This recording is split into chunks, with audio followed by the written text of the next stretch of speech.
Hi seniors. As you know, I'm on Cairo, so I thought I'd make you a video to help you understand the derivative of sine and cosine. We're not going to prove it very formally, but we're going to look at the graph of sine and see if we can figure out what the derivative of sine is. You may remember doing this when we were sketching the graph of the derivative from a function. Then we're going to do the same thing given the cosine function.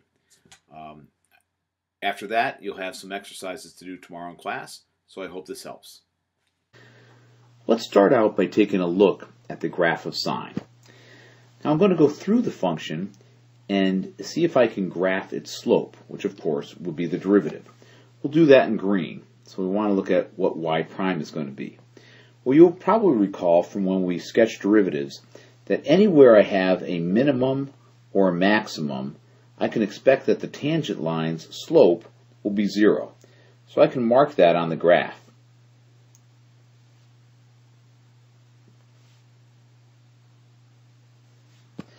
Now I'm going to estimate the slope in between those maxes and mins.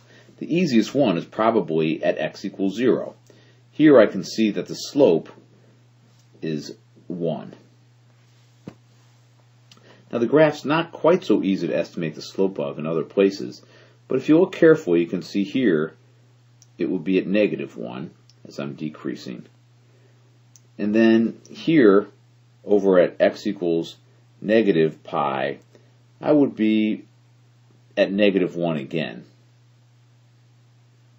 So if I connect these points, I get a familiar shaped graph, which I'm sure you recognize as cosine. So a very informal proof, now really not a proof at all, but a very informal demonstration that the derivative of sine is cosine. Now let's take a look at the graph of cosine to see if we can estimate its derivative. So now our red curve is going to be y equals cosine x. Just as before, I'm going to graph 0 anywhere I have a minimum or a maximum, because I can be sure that the slope of the curve is 0 there.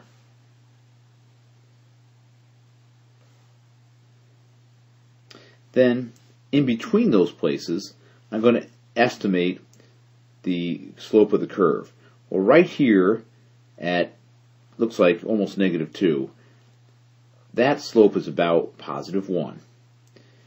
In between the farthest zeros on the left, I'm going to estimate that the slope is about -1. And given the periodic nature of this function, I'm going to mark out that that is just going to repeat itself. So let's connect these and see if we get a graph that we recognize. It's hard to tell, but maybe you recognize that it is the reflection of sine over the x-axis.